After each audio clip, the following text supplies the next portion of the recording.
Hello and welcome to the Neurodivergent Social Work Voices campaign. I am Florence Smith, the neurodivergent social worker and your host. If you've stopped in to listen, there must be a reason why. Maybe it's to listen to and learn from the first-hand experiences of neurodivergent, or as I like to call us, neurosparkly social workers, on how you can create a neuro-inclusive workplace. Or maybe you're seeking advice from other neurodivergent social workers about what works for them. Whatever your reason, it's nice to have you here, because for 1 month we will hear from 19 neurosparkly social workers. The conversations will explore 19 journeys, 19 unique neurological profiles, and 19 tips for other neurosparkly social workers. So, why has this campaign been launched? Well, it's been done with the vision to raise awareness, share knowledge, celebrate neurodivergence, as well as increase representation of neurosparkly social workers across the profession. You can find us everywhere from students, social work assistants, frontline professionals, educators and managers. In today's episode, we're talking to Kerry, a dyslexic social worker. Kerry, please could you tell me a little bit about your current and previous roles in social work? Yeah, so I am currently in an assessment team. So that is obviously a short-term team. It's where we assess risk. They will come into us. The current local authority I'm working with allows us to assess that risk and gives us 45 days to complete what we call a Section 17 report, or 15 days for a Section 47 report. My previous roles were, before this role, I was part of a social worker in the schools project. And previous to that, I worked again in a different local authority in an assessment team, and also as part of their MASH team as well. Oh, fantastic. It sounds like you've got a lot of experience working in the statutory sector with children and families. But Kerry, I was just wondering if you could tell me a little bit about your neurodivergence. How does your brain process information? And if you're neurodivergent, what does that look like for you? Interesting. So, definitely what I did pick up on, over the past year and being in the different roles, is that my brain works at a very, very fast. Okay, so I really struggled with the long-term work, and I really had to help myself understand why. And I think what it is that I feel that I was almost conditioned in a way to work at a very fast pace. However, I struggle with that also. So, when information is given to me, for example, it goes in, and it almost, only way I can describe it is that it almost jumbles in my head, and I feel quite panicked, because in this role, in most social worker roles, we sometimes attend meetings where we have to give decisions on the spot about really important decisions, aren't there? Yeah. And we're given a lot of information. It's kind of sorting and sifting that information quickly in that statutory role. I feel that exactly that, sorting and sifting it. I feel that I don't do that. I feel that it all comes in, and I hold it in my brain, and I find it really difficult to get out. So like when I then start speaking, it all comes out really jumbled. Yeah. So I try to do different things to really help me. I try to have a notepad in front of me, write down what I want to say. That does help to an extent. I still tend to get a bit jumbled in what I'm saying. Yeah. And then even after, if I've said it, I think to myself, oh, that isn't exactly what I wanted to say. It didn't come out the way I wanted to say. So I'm left with this feeling of, Kerry, like almost like quite a negative thought towards myself. Like, and I mean, that can be the common experience of trying to fit what is a traditional neurotypical structure of we request this information and you must have it to us immediately and in a coherent way, when actually our brains are a little bit more kind of sparkly like that and don't always give a fluid answer.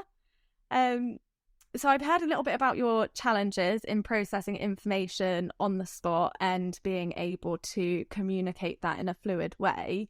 But I was just wondering, have you noticed any particular strengths from your neurodivergence and dyslexia? Oh, interesting. I don't know whether this is part of it or not. I don't know. I definitely wouldn't have said this 4 years ago, if I'm going to be honest. So over time, with the support of learning, I do question whether we can retain information quite well. Yeah. What does that look like for you? When you say like retaining information? Sometimes it doesn't feel right to get a notepad and pen out, as you well know. Sometimes if you're in the flow with a parent or even a child, and they're speaking openly to you, you don't want to stop that that conversation flowing. So I'm not going to then just pull out a pen and paper and go, although this is really important information for me to note down, this could disrupt a disclosure or anything else. So within those couple of hours, I feel that I can retain information long enough to go and then get into the car and write down that visit really, really good from being in that without any notes. That is a skill I would love to absorb from you as well. Yeah, and I would say, like I said, it definitely comes with more. I think the more you do, the more confidence you get, and the more. But I can definitely feel that I can retain information quite well. And have you noticed that has an influence on kind of your visits with children and families? Oh, it's so much. It is so. I think definitely, it is a lot more. And do you know what? Also, is when I really noticed the difference, one of those light bulb moments was during lockdown COVID. And we started to have to meet our young people for walks outside. And usually before the lockdown, you'd go and visit them, maybe in their bedroom, you'd sit on their bed, you'd have your pad out. And I started to do the walks with them. And as we were walking and talking, I noticed that they were definitely more open. I continue to, if they're my young people with their teenage adolescence age, I'll definitely do the walking and talking, because I think it's just, it makes such a difference. And it's your use of space there as well, which I, as a dyslexic social worker also, is one of the kind of like material reasoning strengths that we have, is like, actually, how do we interact and navigate the spaces that we use? And that is such a fantastic example of how we can use our dyslexic strengths to kind of create good social work practice. On the flip side as well, I think that I'm definitely a visual person as well. So using pen to paper with children, and it helps me understand. It sounds very like I'm thinking, right, I'm getting it more, they're getting it more. Like, let's roll that paper out. Let's use colours. Let's use drawing. Do you know what I mean? And sometimes even when I can go into visits, and I will try my utmost best to explain our role and why we're involved with parents. And sometimes I will say something like, is there another way I can explain it? And I'll get a pencil out with a pad and I'll kind of draw it, and they'll go, oh yeah. And you can see that they're understanding it a bit more as well. Oh my gosh, that's fantastic. I've never thought of kind of explaining a role through use of images and drawings, but a picture can say 1,000 words, and actually sometimes the words that we use aren't helpful. Could you tell me a little bit about your experience of social work, either studies or your practice? Yes, so in regards to, I was quite lucky. I didn't know I was dyslexic or had an assessment until my second year at university. Once I had that done, they gave me someone to work alongside me. They put the equipment and that on my laptop and stuff like that. I can remember getting my first assignment back and it being a B. And I can remember my thought, because I was on my placement when I got it back, and it came to us in on our phone. And I remember my actual thought, and I sat there and I thought, oh my God, Kerry, you are actually really clever. That was my thought. And I think before that, I thought, Kerry, you know what you're doing, and you know you've got the knowledge there and the education. What was happening before is you just really struggled to get it on paper. And obviously, as we know in university, and that you was marked down for like grammar and mistakes and stuff like that. So, and that's the support they gave me. I think I had an hour with someone a week, and she wasn't she wasn't in a social work role or anything else. This was just more to do with focusing on the best way that I could get my thoughts onto paper. And what she would do is she would look through my assignments, and she wouldn't like do it for me in the sense of she wouldn't do all the grammar and stuff for me. She would highlight. So she would highlight in red, blue, and yellow. And that was another thing that I still use to this day, even when I'm doing my reports of social work. I will use highlighters for different things. So when I'm going out on visits or anything like that, if it's completed, it's a tick and it's a highlight of yellow. If I'm looking at reports that I want to look at things, say, for example, chronology, I will highlight the traffic light system in red, really high risk, orange, medium risk, green, low risk. So I've taken that with me, which is fantastic. And going back to what she'd help me with, so she would highlight in certain things and say, do you think this sentence makes sense? Do you think it's a too long sentence? And we'd done that for 2 years together, and that was just incredible. Then when I started as a social worker, the local authority that I went into was fantastic, and they got me assessed again through their local authority. They put the equipment. Yeah, they did. I had everything on my laptop. That's such good practice. I know.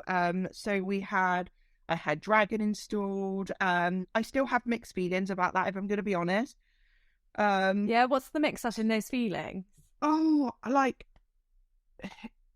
sometimes it is good when I feel really tired, if I had like a really demanding report or anything.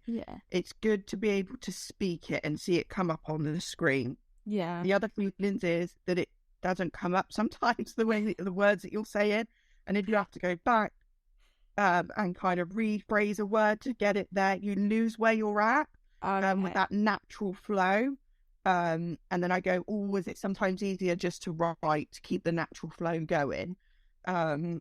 So yeah, I have those mixed feelings. Another thing is I have on that I can't remember what it's called, global read. That is where it corrects my spellings, but not only does it correct my spellings, it will bring it up on the front of my screen every month, the words that I got wrong, and spell it right. So I'm constantly looking at that every day. Believe it or not, one of my big words that I always get wrong is social. I'm a social worker and I still spell social wrong. I misplace the I in the C all the time.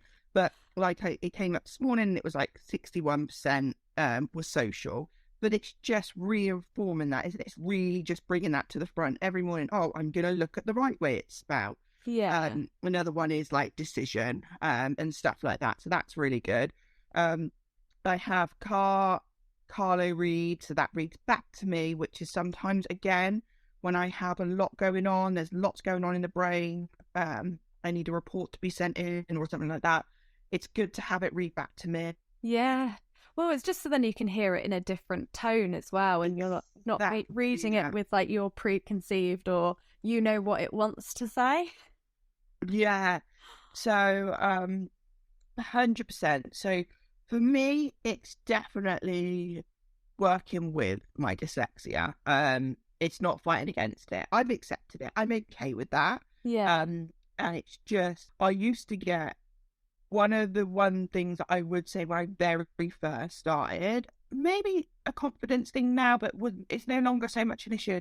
I used to get highly, highly embarrassed about sending my reports in. And as you well know, Florence, that assessment team is very fast paced, so they want those reports in as soon as possible. I used to get really almost, I wouldn't say connected to my assessment, but almost worried. So an assessment would have to be completed very quickly with lots and lots of information and words in. it should be really being sent straight over. I used to have to would read it 3 or 4 times before it going over to my manager. Again, time that I probably didn't have.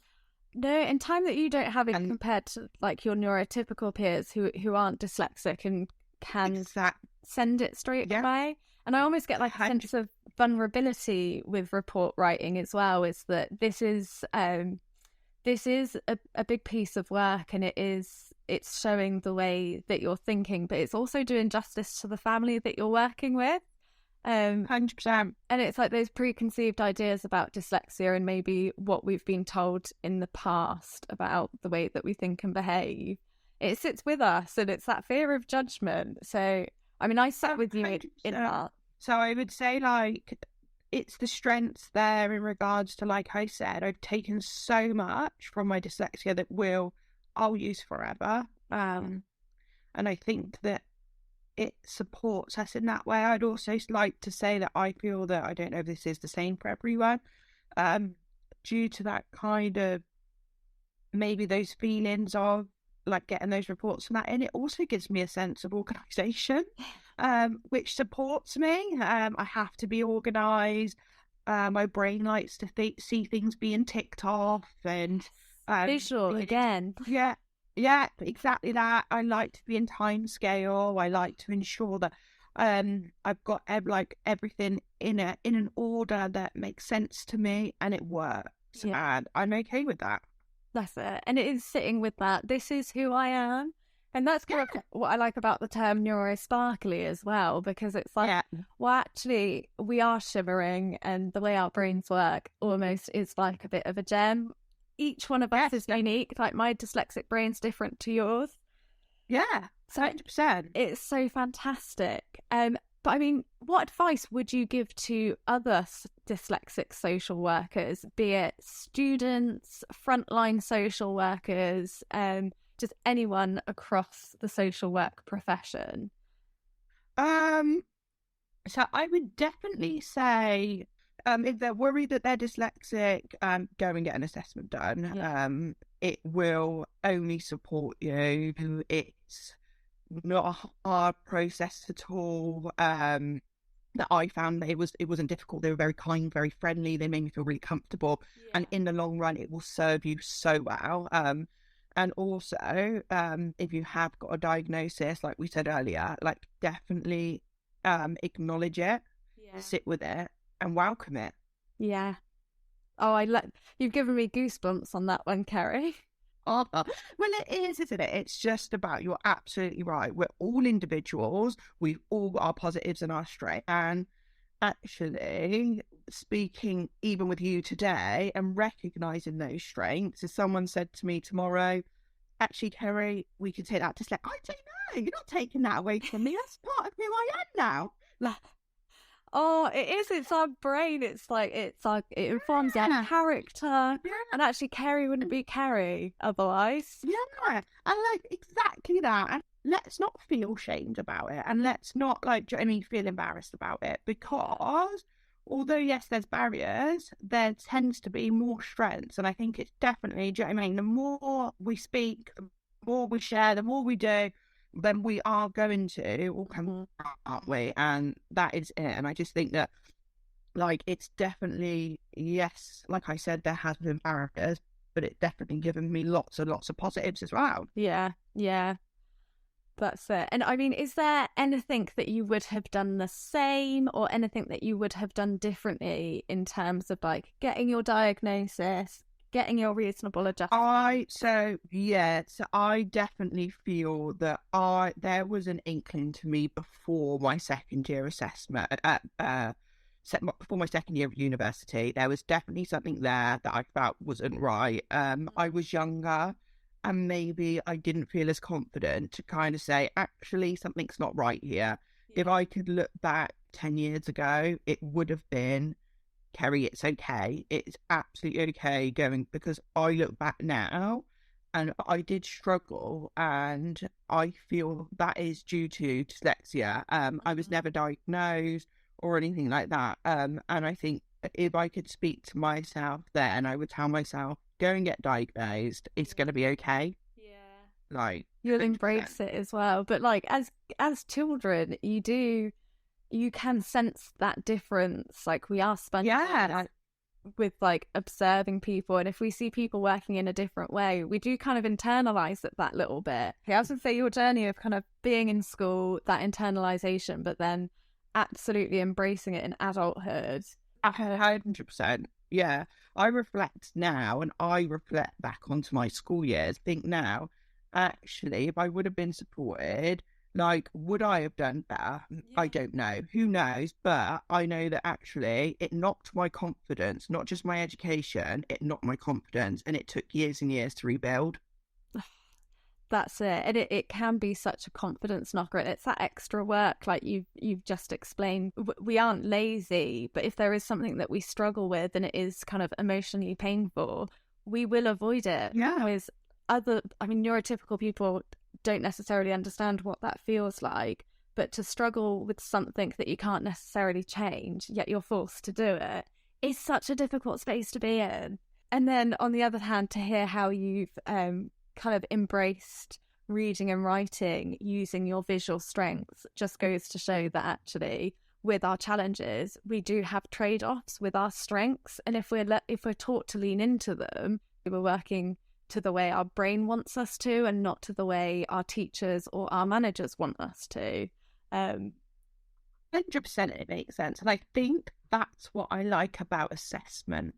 Although in one sense it's a bit structured, it's free flow, write it in the way that you feel, as long as you're gathering that information. Not one assessment is the same, exactly like people. Not one person is the same. So you can write it in that way, which is what I like. Yeah, I like that too. Kerry, that is the end of the questions. Did you have anything else that you wanted to discuss? You know what? I've not really thought about it in a little while, and I think that it actually makes you feel a bit proud, doesn't it? It's so proud. I don't stop talking about it now, Kerry. That's good. I actually like to sit here and I think, actually, you've come so far. So far, even hearing about how, like, you literally gave me goosebumps when you were speaking about how you, your dyslexia tutor taught you how to do the highlighting in different colours and then you used it in practice. Did you have anything else that you wanted to discuss? No, I think I'm good. Kerry, thank you so much for giving your time to celebrate neurodivergence in social work and for sharing your experiences.